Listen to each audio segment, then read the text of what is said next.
अगर कोई धन n1 वर्षों में x गुना हो जाता है और n2 वर्षों में y गुना हो जाता है। किस पर? ब्याज की दर दे दी जाती है, कोई फिक्स एक ही ब्याज की दर होती है इस केस और इस केस दोनों में। n1 वर्षों में x गुना हो जाता है इस ब्याज की दर से, तो कितने वर्षों में y गुना हो जाएगा ये आपसे पूछ लिया जाता है। मान लीजिए हमने p रुपए बैंक से उधार लिए, p n1 वर्षों में अमाउंट हो गया x गुना हो गया, मतलब मूलधन का x गुना, और यही मूलधन n2 वर्षों में कितना हो गया, यही n2 वर्षों में हो गया y गुना।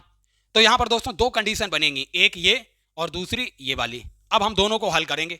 आपको फॉर्मूला पता होगा अमाउंट का, क्या होता है, मूलधन गुणा 1 प्लस r बटे 100 की पावर n टाइम है। तो a1 की वैल्यू क्या है, x इंटू पी, मतलब मूलधन का x गुना p 1 प्लस r बटे 100 की पावर n1 वर्षों में ये हुआ।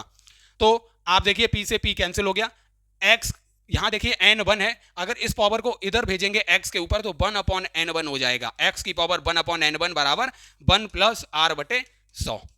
तो ये हमारा हो गया एक।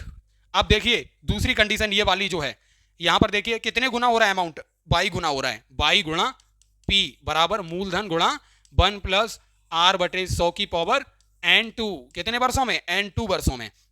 बस यही आप देखिए यहां भी n2 p से p ये कैंसिल हो गया, n2 इधर आएगा तो y की पावर 1 अपॉन n2 हो जाएगा 1 प्लस r बटे 100।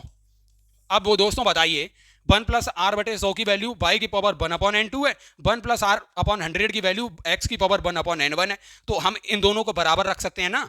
तो यही हमारी ट्रिक है, x की पावर 1 अपॉन n1 बराबर y की पावर 1 अपॉन n2, यही ट्रिक होगी। यही क्वेश्चन में पूछा जाता है, यदि कोई धन n1 वर्षों में एक निश्चित ब्याज की दर से x गुना हो जाता है, n2 वर्षों में निश्चित ब्याज की दर से y गुना हो जाता है, तो आपको इनमें से तीन वैल्यू दे दी जाएंगी, n1 x और y, तो n2 पूछ लिया जाएगा, या n2 y x दे दिया जाएगा, n1 पूछ लिया जाएगा, या फिर x या y पूछ लिया जाएगा।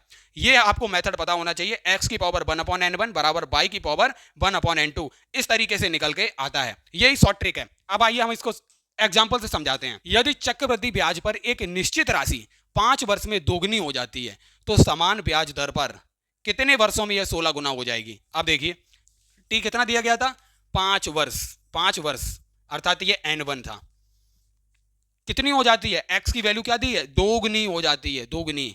तो समान ब्याज दर पर कितने वर्षों में, अर्थात n2 आपसे पूछा गया था, n2 कितने गुना हो जाएगी, 16 गुना। y की वैल्यू आपको 16 दी हुई थी। हमने आपको ट्रिक क्या बताई थी, x की पावर 1 अपॉन n1 बराबर y की पावर 1 अपॉन n2, चक्रवृद्धि ब्याज के लिए है ये दोस्तों।